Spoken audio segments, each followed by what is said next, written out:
మొన్న సత్యసాయి జిల్లాలో గత 2 ఏళ్ల నుంచి ఒక 14 ఏళ్ల బాలిక మీదన అత్యాచారాలు చేయడం, బ్లాక్‌మెయిల్ చేసి చివరికి అమ్మాయి మైనర్ బాలిక. గర్భిణి అయ్యి 8 నెలల గర్భవతి కావడం. ఈ విషయంలో వాళ్ళందరూ తెలుగుదేశం కార్యకర్తలే అంటూ వైసీపీ, పార్టీతో సంబంధం లేదు దుర్మార్గులను అరెస్ట్ చేసామని ప్రభుత్వం.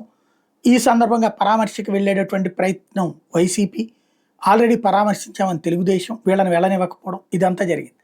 అయితే సాక్షి ఒక హ్యూమన్ ఇంట్రెస్ట్ యాంగిల్ కథనాన్ని ప్రొజెక్ట్ చేసి సాక్షి మీద ద్వేషాన్ని పక్కన పెట్టి ప్రభుత్వం బాధ్యతగా ఆలోచించాల్సిన అంశం అది. అమ్మాయిని ఆసుపత్రిలో జనరల్ వార్డులో ఉంచారట. ఈ అమ్మాయి కేసు ఏంటన్నది అక్కడ అందరికీ తెలుసు. ఒక్కొక్కళ్ళు ఒక్కొక్క రకంగా మాట్లాడుకుంటారు. చుట్టూ ఉండేది కూడా ఆడవాళ్లే. కానీ మాటలు తేడాలు వస్తే ఈమె మానసికంగా కుంగిపోతుంది.